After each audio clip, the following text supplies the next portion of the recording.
एक गांव में गज्जू नाम का एक हाथी रहता था। वह बहुत ही शांत और मिलनसार स्वभाव का था।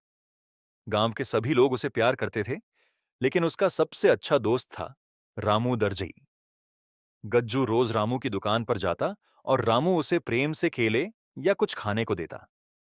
दोनों की दोस्ती पूरे गांव में मशहूर थी। एक दिन रामू का मूड बहुत खराब था। सुबह घर पर पत्नी से झगड़ा हुआ था और ग्राहक भी तंग कर रहे थे। तभी गज्जू रोज की तरह दुकान पर आया और अपने दोस्त से खाने को मांगा। लेकिन रामू गुस्से में आ गया और बोला, हर दिन चला आता है खाने के लिए, मैं क्या सिर्फ तेरा नौकर हूं? और गुस्से में आकर उसने गज्जू की सूंड में सुई छुभा दी। गज्जू को बहुत दर्द हुआ और वह दुखी होकर वहां से चला गया।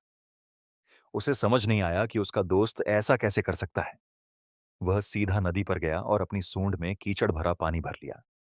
फिर वह वापस रामू की दुकान पर गया और बिना कुछ कहे पूरी दुकान और रामू को कीचड़ से भिगो दिया।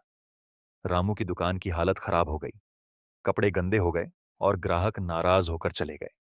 तभी रामू को अपनी गलती का एहसास हुआ। वह पछताया कि गज्जू को चोट पहुंचाकर उसने दोस्ती का अपमान किया।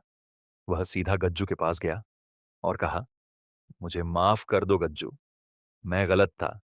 तुम सच्चे दोस्त हो और मैंने तुम्हें दुख दिया। गज्जू ने कहा, दोस्तों को माफ करना चाहिए, लेकिन फिर कभी किसी से ऐसा मत करना। रामू ने वादा किया कि वह अब कभी गुस्से में ऐसा काम नहीं करेगा। दोनों ने फिर से दोस्ती कर ली और पहले से भी अच्छे दोस्त बन गए। नैतिक शिक्षा। गुस्से में किया गया काम दोस्ती को तोड़ सकता है, लेकिन माफी और प्रेम से रिश्ते फिर से जुड़ सकते हैं। हमेशा दूसरों के साथ विनम्रता और प्रेम से पेश आओ।